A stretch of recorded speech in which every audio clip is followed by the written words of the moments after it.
Bien, alors bonjour à toutes et à tous. Comme je l'avais dit la semaine dernière, je vais commencer ce cours par un petit point d'étape, un moment d'échange entre nous au sujet des travaux personnels que vous devez rendre à la fin du semestre. Vous vous souvenez, vous devez rendre une première étape de votre travail à la fin de ce semestre. Alors, là, nous avons commencé à travailler. J'ai reçu quelques propositions d'étudiants ou d'étudiantes qui m'ont indiqué, disons, des sujets qu'ils souhaiteraient aborder. Donc, j'aimerais faire un petit tour de table entre vous, que vous preniez chacun ou chacune la parole à votre tour pour dire où vous en êtes, qu'est-ce que vous envisagez comme type de travail à rendre à la fin de ce semestre, et est-ce que vous éprouvez des difficultés pour rassembler la documentation est-ce que vous avez des difficultés à signaler? Alors, on peut commencer par le fond, madame, oui, si vous voulez bien.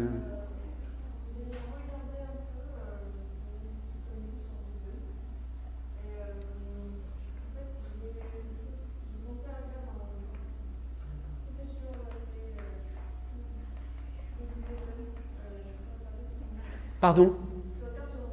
Oui, alors prenez le temps de jeter un coup d'œil. D'accord, on va passer à la personne suivante. Monsieur. D'accord. Bon, alors si c'est votre premier cours, je vous invite, vous connaissez le site internet du cours Non, vous ne connaissez pas. Vous n'avez pas accès à Moodle encore? Bon, alors, vous tapez sur Google Philippe Monneret linguistique et vous tombez sur mon site internet dans lequel il y a une rubrique cours et séminaires où il y a tous les cours. Je vous invite à aller visionner, tous les cours sont enregistrés et mis en ligne. Vous regarderez le premier cours de l'année où je donne toutes les indications pour l'évaluation. C'est très important parce que sinon vous allez échouer à ce cours. Donc vous regarderez ces indications. Monsieur? Oui, et vous avez cherché comment alors? Vous n'avez pas cherché. Bon, il faut vous y mettre quand même, c'est important. Même si vous ne trouvez pas encore, il faut vous y mettre. Bon, je ne vous pose pas la question puisque vous n'êtes pas directement concerné. Oui, monsieur? Non, vous, oui, en faire. Non, je n'ai pas de mais le lien que vous avez mis sur votre CD n'est pas accessible. Quel lien? Le premier. Le lien sur quoi, pardon? Sur un ouvrage en anglais. Je ne vois pas de quoi vous parlez. Je n'ai pas mis de lien, je n'ai pas souvenir d'avoir mis un lien en relation avec un ouvrage. J'ai mis un lien vers des vidéos, j'ai mis des liens vers des vidéos sur le site. Il y a un lien, un ouvrage. Le premier PPT. Dans le premier PowerPoint? Non, mais il faut me signaler. Allez-y.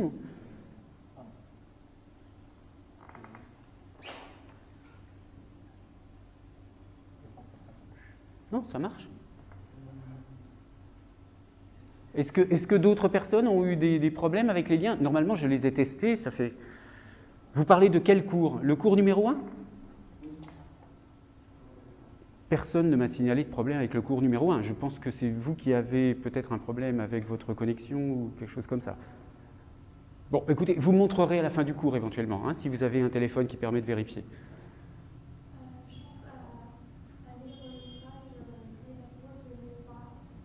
Quel ouvrage? Ah, là, d'accord, l'ouvrage de Lakoff. Alors, là, je vous mets tout de suite en garde sur... bien sûr, c'est intéressant de le lire parce que de toute façon, je vais faire un cours sur ce sujet. Je vais même, sans doute, ça va me prendre deux séances ou 3 sur la question des métaphores conceptuelles. Mais bien entendu, donc, il n'est pas question que vous rendiez un travail théorique sur les métaphores conceptuelles puisque j'aurais déjà tout expliqué en cours. Donc, ça voudrait dire que vous répétez simplement ce qu'il y a dans le cours. En revanche, ce qui pourrait être très intéressant, c'est de choisir un type particulier, spécifique de métaphore conceptuelle, dans une langue de votre choix, mais bon, ça peut être le chinois, mais ça peut être n'importe quelle autre langue, tant que vous l'expliquez en français correctement, Et donc, vous pouvez utiliser l'appareil conceptuel mis au point par Lakoff pour étudier un certain type de métaphore conceptuelle. Par exemple, on verra que il y a une métaphore conceptuelle qu'on appelle d'orientation, qui indique que la joie est en haut, hein, up, et que la tristesse ou la mort, etc., est en bas. Bon, donc on peut travailler sur ce type de métaphore conceptuelle ou sur des métaphores conceptuelles analogues avec l'idée d'illustrer par des exemples. Hein, et le travail personnel, il n'est pas théorique, il est d'illustrer par des exemples et de traiter des exemples. Voilà, ça c'est une piste possible. Hein. Je le dis pour tout le monde. Je le dis aussi pour ceux qui écoutent le cours à distance. Hein, c'est pour cette raison que j'enregistre ces échanges, bien que je me doute que vous ne pouvez pas, enfin les personnes qui écoutent le cours ne peuvent pas entendre ce que disent les étudiants, mais je reformule quand c'est nécessaire. Alors, oui madame. C'était sur les métaphores conceptuelles également. Bon, bah donc ce que je viens de dire vaut de la même façon. Vous n'avez pas encore exploré. D'accord, donc il faudra le faire. De toute façon, dans le cours d'aujourd'hui, vous allez voir, je vais vous donner des pistes intéressantes. Oui ?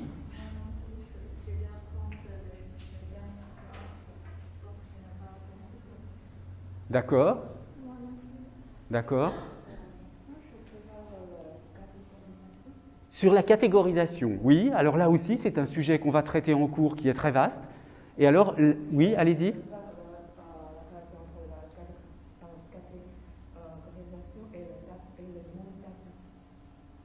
Catégorisation et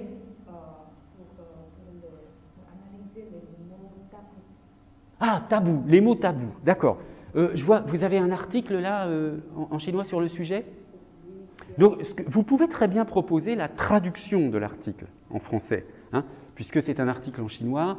Moi, je n'y ai pas accès. C'est intéressant pour moi d'avoir la traduction. Donc, la traduction et puis une petite synthèse à la fin qui résume et qui donne votre avis, qui indique, selon vous, quelles sont les choses convaincantes ou les choses moins intéressantes de l'article. Hein, je le dis aussi pour tout le monde. Je l'avais de toute façon dit dès le début. Pour des langues, à la limite, n'importe quelle langue en dehors de l'anglais, hein, vous pouvez proposer une traduction. Très bien. Alors, madame. Moi, j'ai lu un peu de mémoire, mais en fait, je ne trouve pas encore le sujet.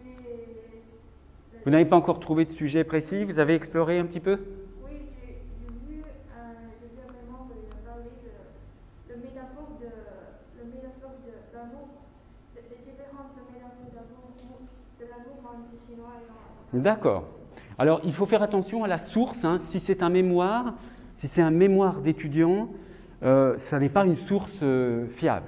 Hein. Il faut, si vous traduisez des... Enfin, vous le savez, hein, je veux dire qu'on est à l'université, on utilise des documents dont la validité scientifique a été attestée par une publication. Hein. Pourquoi j'accepte des traductions d'articles de revue? Parce qu'un article de revue, il a été relu par toutes sortes de gens qui ont vérifié que la méthodologie était bonne, que les résultats étaient intéressants, etc. Donc ça, c'est valide. Un mémoire d'étudiant, on n'a aucune garantie que ce qui est écrit dedans ne soit pas complètement faux. Hein. Donc il faut faire attention. Un mémoire, il faut être très prudent. Hein. Vous pouvez à la limite le mentionner, utiliser un exemple que vous trouvez convaincant, peut-être, que vous pouvez trouver dans ce mémoire. Mais on ne peut pas l'utiliser comme un matériau scientifique, si vous voulez, de première main. Hein. Je n'ai pas encore décidé, mais j'ai vu des mémoires sur l'enseignement de philo à un moyen. D'accord. L'utilisation des linguistiques cognitives pour l'enseignement du français langue étrangère. C'est un sujet tout à fait intéressant, très vaste aussi. Il faudrait choisir une orientation un peu particulière. Hein. D'accord. Moi j'ai un sujet, mais je ne sais pas si c'est vraiment... On est là pour en parler. J'avais noté, dans quelle culture un seul phonème change complètement le sens? Pourquoi on a tendance à appeler les choses complètement différentes avec une prononciation presque identique? Vous pensiez à quoi comme exemple? Des choses complètement différentes avec une prononciation presque identique. Un seul phonème change? Ouais. Deux choses complètement différentes, mais je sais pas comment dire. Donc, ce qui vous intrigue là, c'est intéressant, hein, c'est l'idée qu'on pourrait avoir deux mots proches du point de vue du signifiant, très proches, mais très éloignés du point de vue du signifié. Donc, si vous voulez, ça c'est intéressant, très intéressant comme idée, hein, assez originale, parce que c'est une forme, on verra, d'anti-iconicité. Hein. C'est anti-iconicité, je veux dire par là que normalement, enfin pas normalement, mais un des thèmes des linguistiques cognitives, c'est justement l'iconicité, c'est-à-dire le rapport forme-essence. Le fait que des formes similaires ont des sens similaires. Or là, vous vous intéressez à des exemples où on a des formes similaires qui ont des sens complètement différents. Donc, en effet, c'est intéressant parce que c'est un contre-exemple par rapport à cette régularité des formes. Hein. Parce qu'en général, si vous voulez, quand on a des formes similaires, on a des sens similaires. Par exemple, prenez la conjugaison des verbes. Je parle, je parlais, je parlerai. Toutes ces formes verbales, tous ces sons, quand vous les entendez, ils sont proches. Ils commencent tous par parle. Et le fait qu'ils soient proches m'indique qu'il s'agit du même mot, simplement qu'il est conjugué. Donc, cette proximité du signifiant, elle est liée à un sens. C'est la règle générale. Hein. Bon, en général, dans les langues, c'est comme ça. Mais il y a des cas, effectivement, où on peut imaginer que des mots très très proches, voire identiques dans le cas des homonymes, puissent avoir des sens très lointains. Alors, il faudrait voir si vous pouvez explorer un peu cette question, c'est original. C'est pas facile comme sujet. Hein. J'ai regardé également dans quelques langues construites. Ouais. C'est le même cas. Par exemple, quelle langue construite vous pensiez? J'ai regardé, alors je vais noter ici. Iquil, une langue construite avec plein de phonèmes. D'accord. Ça, je ne connais pas. Ok. D'accord. D'accord. Ok. Bon, bah écoutez, ça me paraît un peu compliqué, mais essayez. Si vous êtes bloqué, si vous n'y arrivez pas, on en reparlera. Mais c'est une bonne piste de départ. Je dois vraiment répondre à cette question Non, vous devez documenter la question. C'est-à-dire, vous devez essayer d'écrire d'abord le phénomène.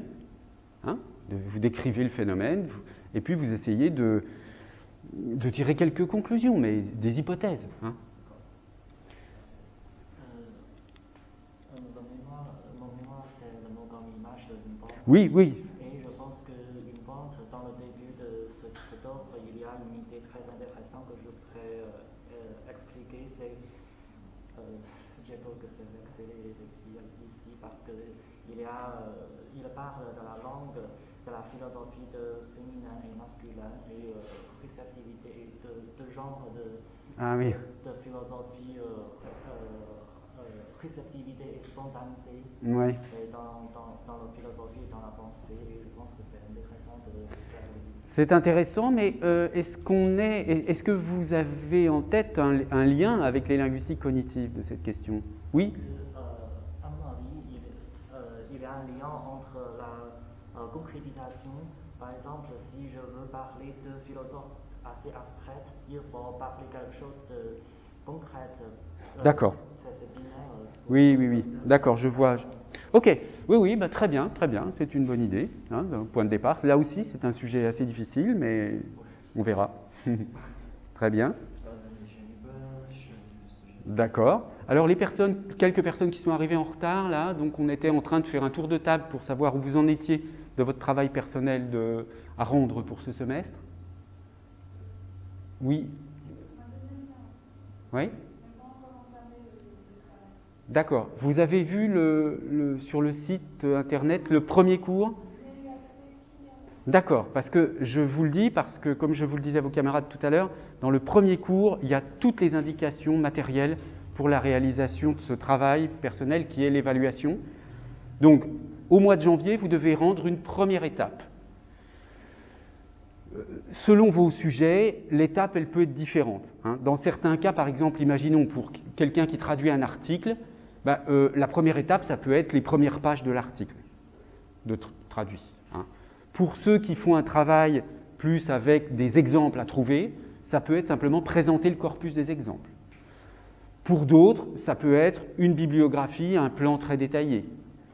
Voilà, toutes sortes de solutions, peu importe, hein, moi je suis très ouvert là sur ce que vous pourrez proposer. L'essentiel est de montrer que vous avez avancé dans votre réflexion. Et vous savez, les professeurs sont très habitués, on voit très bien si ce que vous rendez, c'est un truc que vous avez fait la veille, vite fait, parce que c'était la date limite, ou si c'est un vrai travail. Hein. Donc moi je vois tout de suite, on le sait si vous voulez, comme il y a des choses qu'on peut faire en 1 heure, rapidement, ou en une demi-journée, et puis d'autres choses qui prennent du temps. Hein. Donc moi ce que j'attends, c'est un vrai travail, c'est-à-dire quelque chose qui vous a pris du temps. C'est pour cette raison que je vous suggère très vivement de vous y prendre dès maintenant, hein, de chercher tout de suite un sujet. Voilà. Alors, est-ce qu'il y a d'autres questions? Bon, bien entendu, l'intérêt de cette évaluation, c'est que, comme vous devez juste m'envoyer le document, le travail par mail, même si l'université devait fermer ses portes à cause de l'épidémie, tout ça, ça ne nous empêcherait pas du tout de valider la matière. Là, on est complètement à l'abri de ce genre de désagrément. Est-ce que vous avez d'autres questions? Non, en particulier pour les personnes qui viennent d'arriver, là, ça va? Il n'y a pas de difficulté spéciale? Non? Très bien. Alors, je reprends là où je m'étais arrêté la dernière fois. J'avais pris un petit peu de temps. Bon, d'une certaine façon, c'est un peu... On pourrait considérer que c'est du temps perdu, mais moi j'estime que ça n'est pas du temps perdu, de montrer un petit peu qui sont ces linguistes, là, donner un premier aperçu de leurs travaux, Langacker, Talmy, Laikoff, Fauconnier. Alors, ce que je voudrais aujourd'hui, c'est vous parler de l'institutionnalisation progressive des linguistiques cognitives. C'est-à-dire que on a vu que les linguistiques cognitives sont apparues donc aux États-Unis et elles se développent sous leur forme définitive donc dans les années 80 avec les travaux des auteurs que je viens de mentionner.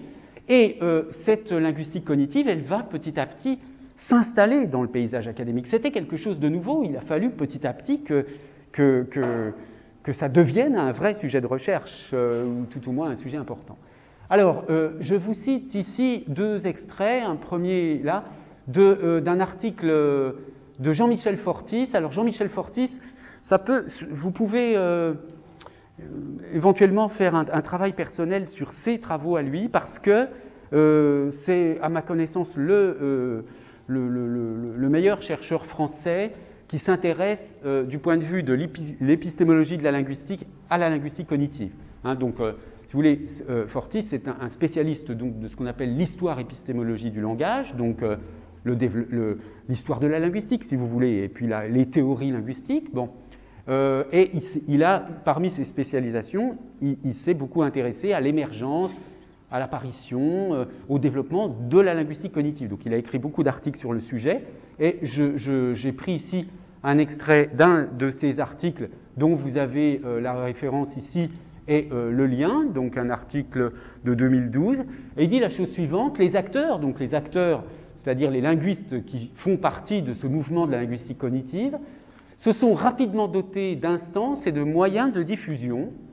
La première conférence de linguistique cognitive a eu lieu à Duisbourg en 89. Donc vous voyez, quand on dit que ça commence dans les années 80, c'est que les travaux de ces auteurs, vous voyez, on voit 88, 87, c'est pas le début des années 80, c'est pendant les années 80.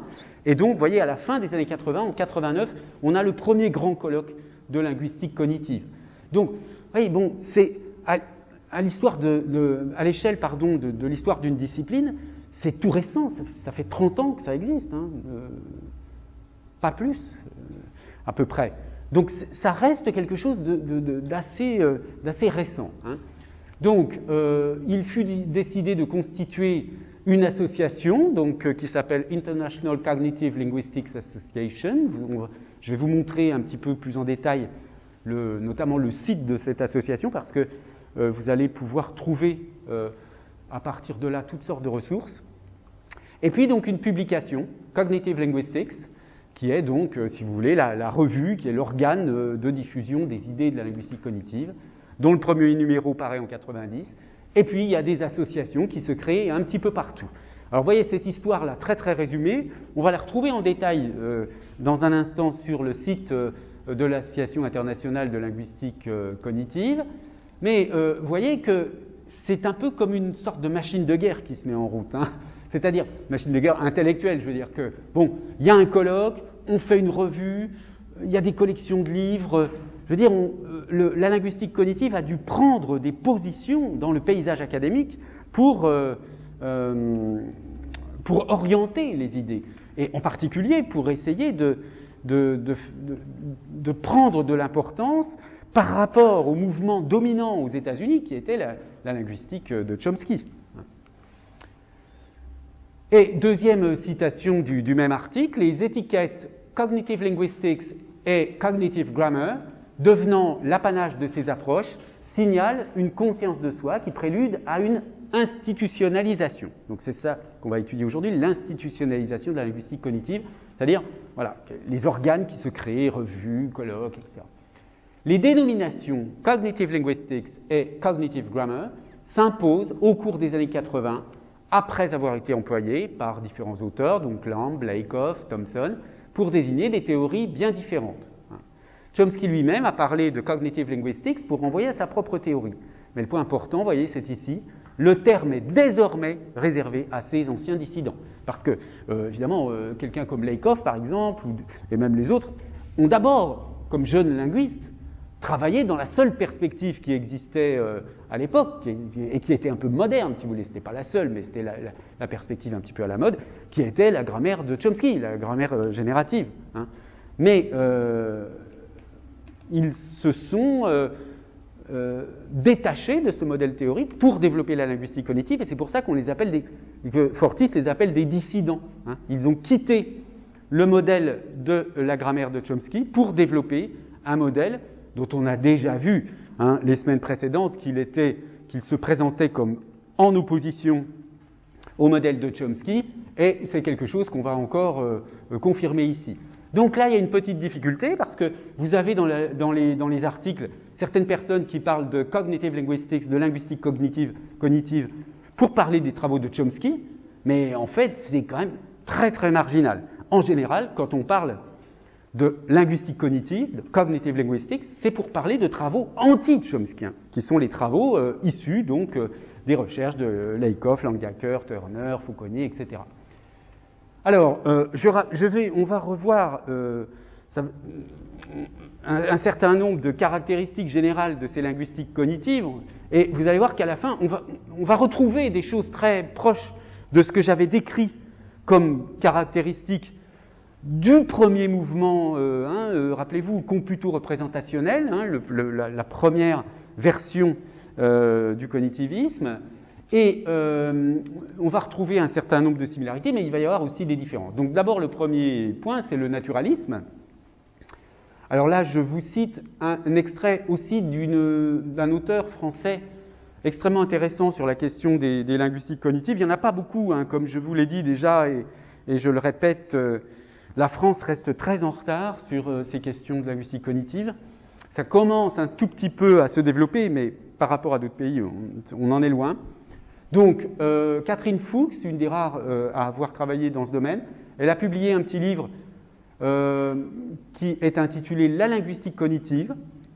Alors, vous voyez, c'est un peu ancien maintenant, 2004, mais c'est un très bon point de repère. Et donc, elle a un article pour introduire la linguistique cognitive que vous trouvez en accès libre sur HAL ici. Donc voici ce qu'elle écrit au sujet de cette question du naturalisme. Sous la dénomination de linguistique cognitive, on s'accorde à regrouper un ensemble de courants qui partagent par-delà leurs différences un objectif commun, celui de proposer des théories de la langue qui soient non seulement opératoires et générales, donc c'est-à-dire en termes de validité de la description de ce qu'on peut observer dans les langues, mais également susceptibles de s'articuler de façon explicite avec des modèles généraux de l'architecture fonctionnelle de l'esprit, ça c'est la dimension fonctionnaliste, et ou de l'architecture neuronale du cerveau. Alors ça, c'est plus disons de l'ordre de l'horizon, mais il n'y a pas de théorie linguistique fondée directement sur des hypothèses neurologiques. Dans cette perspective, le système des règles de la langue, intériorisé par les locuteurs, est objet d'étude pour le linguiste en tant qu'il constitue une composante de l'esprit humain et qu'il a, d'une manière ou d'une autre, une inscription physique dans le cerveau. Une telle approche est dite naturaliste. Donc, c'est-à-dire que ici, vous voyez, le naturalisme, elle le caractérise par opposition, elle ne le dit pas comme ça, mais en fait c'est ça qu'elle a en vue, par opposition au structuralisme. Hein. Le structuralisme qui, lui, décrit le système pour lui-même, indépendamment de l'esprit des sujets. On décrit les langues, on décrit les relations signifiant-signifiées entre elles, hein, c'est la fameuse théorie de la valeur au sens de Saussure, mais dans cette perspective, on ne s'intéresse absolument pas à l'esprit humain et au fonctionnement de l'esprit humain. Alors que là, c'est effectivement le cas, et d'ailleurs, hein, on l'avait dit dès le début, la linguistique cognitive, son but, c'est la connaissance de l'être humain, c'est pas la connaissance des langues. C'est, disons que la description, l'étude du fonctionnement linguistique a pour but une connaissance de l'être humain. Elle ne s'arrête pas à la description des langues. Donc ça, c'est le premier point, naturalisme, qui est commun, on l'a vu, hein, puisque j'ai déjà parlé du naturalisme pour le premier paradigme computo-représentationnel, c'est un point commun entre les deux visions. Ensuite, là, on a une différence, hein, puisque ici, on a comme deuxième caractéristique une conception globaliste, holistique des structures et processus linguistiques. Alors, cette notion d'une conception holistique, ça vient d'un mot grec qui veut dire totalité, globalisante, hein, globale, une conception globaliste, si on peut dire, si on veut un équivalent plus facile à comprendre de holistique. Et cette notion d'une conception globaliste s'oppose à une conception modulaire, c'est-à-dire où syntaxe, sémantique, morphologie sont comme des modules séparés, complètement différents les uns des autres. Alors, voici une citation, cette fois-ci de Langacker, prise dans un article intitulé An Introduction to Cognitive Grammar. Les structures grammaticales ne constituent pas un système formel autonome ou un niveau de représentation. Donc, les structures grammaticales, donc, c'est-à-dire la syntaxe, si vous voulez. Hein. Puisque chez Chomsky, on avait l'idée de l'autonomie de la syntaxe. Bon. Elles sont bien au contraire symboliques par nature, donc on a vu ça la semaine dernière, hein, c'est-à-dire ce sont des couples forme-signification, et permettent la structuration et la symbolisation conventionnelle du contenu conceptuel. Le lexique, la morphologie, la syntaxe forment un continuum d'unités symboliques qu'on ne peut diviser qu'arbitrairement en composants séparés. Donc vous voyez, l'idée c'est que on a des interactions constantes entre les différents niveaux, on ne peut pas mettre à part le lexique, à part la syntaxe, à part la phonologie, il y a des interactions constantes entre toutes. Alors ça c'est encore en débat aujourd'hui, hein. Il y a un certain nombre de chercheurs qui sont partisans de l'hypothèse modulaire, c'est-à-dire que par exemple, vous avez un module phonologique qui traite les informations phonologiques des langues et qui serait fonctionnellement, voire dans le cerveau, séparé du module syntaxique qui lui-même serait séparé du module sémantique. Bon. Alors, il y a un certain nombre de personnes qui défendent cette idée-là, hein, qui disent qu'il y a d'abord des modules et puis ensuite il peut y avoir éventuellement des liens entre les modules. Il y a une grosse objection à cela, c'est que dans les pathologies du langage, on n'observe quasiment jamais d'altération isolée, par exemple, de la phonologie. Quand vous avez un trouble du langage, si la phonologie est touchée, la sémantique aussi, la syntaxe aussi, etc. Donc en fait, on a quand même l'impression que dans le fonctionnement, dans les processus linguistiques, il y a vraiment une interaction constante entre ces différents niveaux. Bon, ça ne veut pas dire que du point de vue de l'analyse, on ne peut pas les séparer, mais d'un point de vue, disons, une forme de réalisme psychologique, on ne peut pas les considérer comme étant complètement modulaires. Troisième caractéristique, eh bien, les structures et processus linguistiques sont une manifestation spécifique de processus cognitifs généraux. Ça, c'est une idée qui revient très souvent, qui est extrêmement importante et qui, là aussi, caractérise spécifiquement les linguistiques cognitives.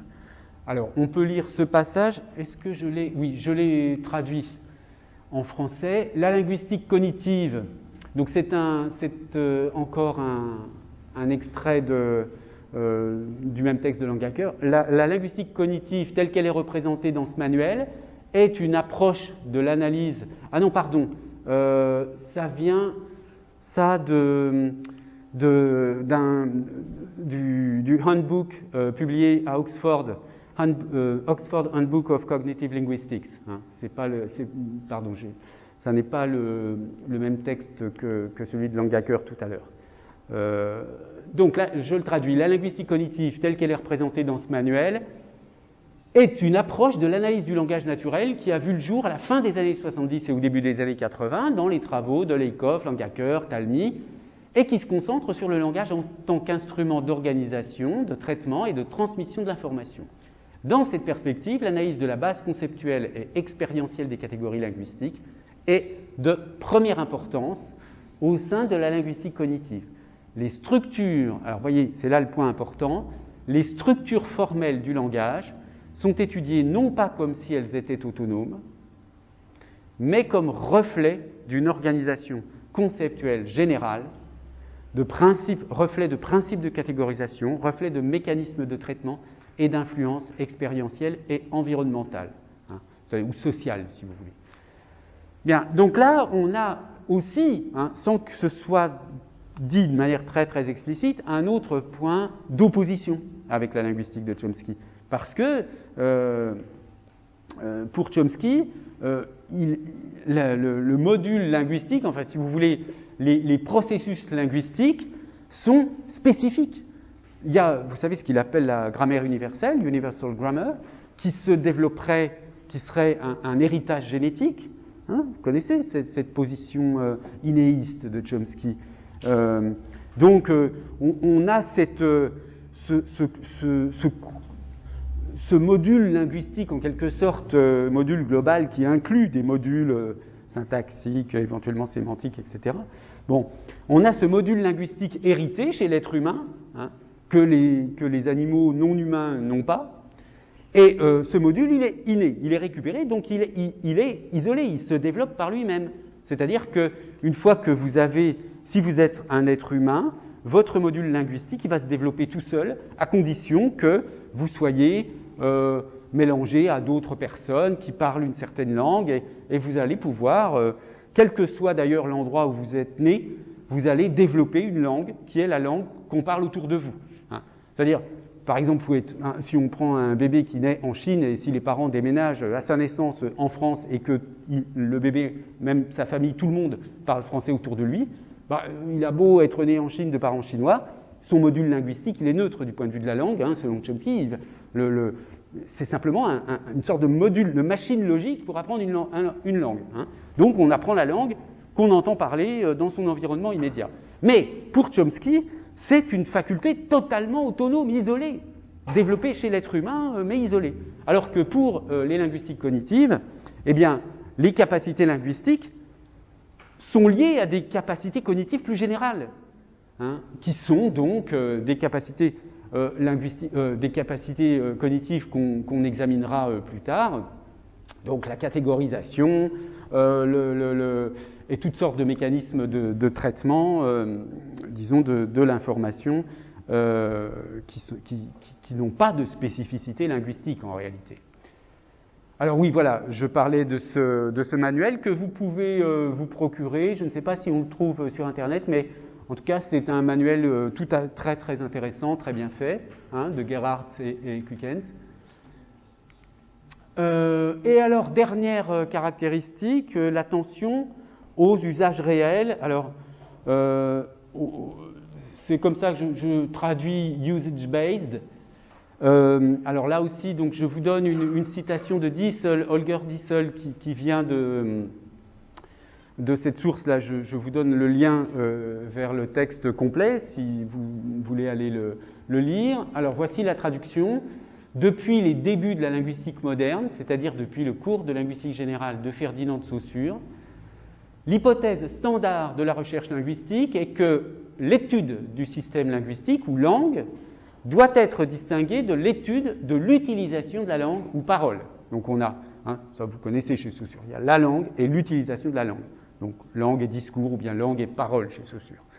En linguistique structuraliste et générative, la langue, notamment la grammaire, est considérée comme un système autonome, comprenant des catégories discrètes et des règles combinatoires qui sont analysées sans référence à l'usage et au développement. Développement, ça signifie le développement de l'enfant, qui apprend une langue en grandissant.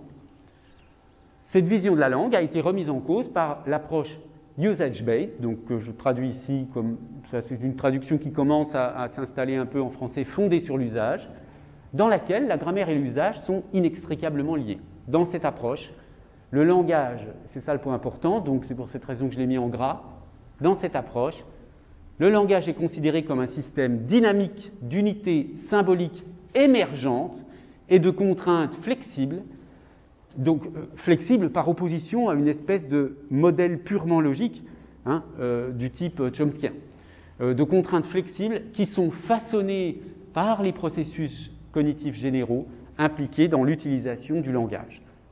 Donc on a ici, encore une fois, une approche complètement différente qui s'intéresse aux usages, c'est-à-dire on observe dans les corpus ce qui se passe. Les linguistes chomskiens, ils n'ont pas besoin des corpus. Ils ont des modèles généraux, ils prennent des phrases, des toutes petites phrases, toutes simples, et juste on fait varier un mot pour vérifier si ça fonctionne ou si ça ne fonctionne pas. Bon, par exemple, quand on étudie les relatives, l'anaphore, ces choses-là dans le modèle chomskien, on a besoin de toutes petites phrases qu'on fabrique soi-même, et puis par intuition, on se rend compte que telle phrase est possible, telle phrase n'est pas possible, donc on en déduit une certaine configuration du modèle logique sous-jacent. Mais on se moque complètement d'observer les usages des langues, les discours. Or, cela, évidemment, maintenant, c'est beaucoup plus facile avec les moyens informatiques dont on dispose. Parce que pour fabriquer des corpus, récupérer des corpus, des attestations de toutes sortes, on a beaucoup plus de facilité maintenant avec le développement de l'informatique, etc. Bon, cela dit, ça reste compliqué d'établir des corpus. Bon, donc, premièrement, cette linguistique cognitive, elle s'intéresse aux usages réels. On fabrique des corpus qui peuvent être soit des corpus d'une langue à un moment donné, dans un espace donné, bon, donc avec toutes sortes de caractéristiques très spécifiques, toutes sortes de spécificités, mais on a aussi des corpus d'enfants en développement. J'y pense là parce que j'ai reçu une information tout récemment sur un nouveau corpus qui a été mis en ligne, où on demande à des groupes d'enfants de raconter des histoires, et tout le temps la même histoire, et on compare, bref. Donc on utilise des corpus, on utilise l'information que nous donne le développement du langage pour fabriquer une théorie du langage. On ne la fabrique pas juste à partir d'exemples types, on la fabrique en observant les usages réels. Une autre citation donc de Dissel, mais celle-ci j'ai oublié de la traduire. Alors, l'idée ici, complémentaire dans cette deuxième partie de la citation de Dissel, donc que je n'ai pas traduite, c'est simplement que c'est une conséquence, si vous voulez. À partir du moment où on s'intéresse aux usages, on s'intéresse à la fréquence des phénomènes, la fréquence des occurrences. Chose qui est, là aussi, totalement indifférente pour les chomskiens. Donc, une forme plus fréquente va forcément avoir une importance différente par rapport à une forme moins fréquente. Bon. Donc, en résumé, cette linguistique fondée sur l'usage, elle suppose que la langue soit un système dynamique d'unités symboliques émergentes, qu'il y ait des contraintes flexibles qui sont conditionnées par des processus cognitifs généraux et non pas, comme je le disais tout à l'heure, des contraintes strictes conditionnées par un modèle logique. Et puis, donc, on vient de le dire, le rôle de la fréquence. Alors, je vous donne aussi cette citation donc, qui est due à Michael Tomasello, qui est vraiment le grand psychologue, spécialiste de psychologie cognitive, à avoir développé avec un gros laboratoire. Enfin bon, c'est vraiment Tomasello, je ne sais pas si vous en avez déjà entendu parler, mais c'est peut-être le psychologue mondialement le plus célèbre, hein, dans ce champ. Et donc, il a cet article tout à fait intéressant sur la théorie usage-based, donc fondée sur l'usage de l'acquisition du langage. Et donc, il donne 2 aphorismes. Hein. Alors là, excusez-moi, j'ai oublié de la traduire, celle-ci aussi, mais enfin, c'est pas grave. Donc, 2 aphorismes qui sont « le sens, c'est l'usage »,« meaning is use », qui rappellent un peu ce que pouvaient dire des gens comme Wittgenstein. Hein. Et puis, la structure émerge de l'usage. C'est-à-dire que l'idée générale, c'est que quand vous êtes un enfant, que vous entendez parler autour de vous, votre système cognitif extrait des régularités statistiques qui reviennent tout le temps, et en fait c'est comme ça que s'installent en vous des structures linguistiques. Grâce au fait que vous analysez automatiquement tout ce que vous entendez. Hein. Bon. Alors que dans une perspective chomskienne, cela vient d'un module inné. Donc, vous voyez, c'est une perspective complètement différente. Alors, on peut jeter un coup d'œil un peu plus précisément sur ces citations. Donc, meaning is use, donc la signification, c'est l'usage. C'est une approche de la dimension fonctionnelle ou sémantique de la communication linguistique, qui vient de Wittgenstein et d'autres philosophes liés à la pragmatique, hein, qui voulaient combattre l'idée que les significations sont des choses. Hein. Ça, c'est vraiment un thème wittgensteinien. Hein. C'est la critique de ce qu'il appelle le Bedeutungskörper, le corps de signification. Donc, les significations ne sont pas des choses qui seraient dans notre tête. Hein. C'est ça la critique qui est en jeu ici. Donc s'intéresse plutôt à la façon dont les gens utilisent les conventions linguistiques pour atteindre des buts sociaux. Donc l'idée que, deuxième aphorisme, la structure émerge de l'usage, représente une approche de la dimension structurale grammaticale de la linguistique, de la communication linguistique. Elle est implicite dans le travail sur la grammaticalisation et le changement dans les langues, le développement, la diachronie, si vous voulez, hein,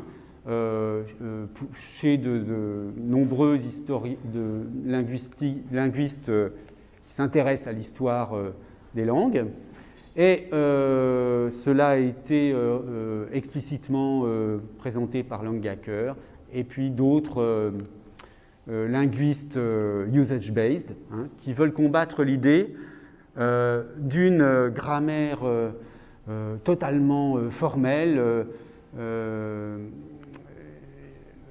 et puis donc qui veulent plutôt s'intéresser à la façon dont des constructions grammaticales fondées sur la signification émergent d'actes individuels de l'utilisation du langage. Hein. Donc c'est un peu c'est vraiment ce que j'expliquais tout à l'heure. Par l'utilisation du langage émergent des structures qui vont s'installer, qui vont être modifiées, qui sont des hypothèses. Il y a toutes sortes de cas très très connus dans le développement du langage chez l'enfant, on peut donner, qui montrent que, en effet, les enfants développent par eux-mêmes une sorte de logique interne qui n'est pas ni le calque de ce qu'ils ont entendu précédemment, ni le résultat d'une sorte de machine logique héritée génétiquement et qu'ils ont préalablement,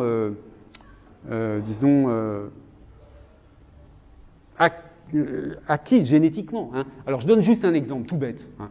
Vous avez beaucoup d'enfants français qui, à un moment donné, à un certain âge, vont, pour l'imparfait du verbe être, au pluriel, dire non pas ils étaient, mais ils sontaient.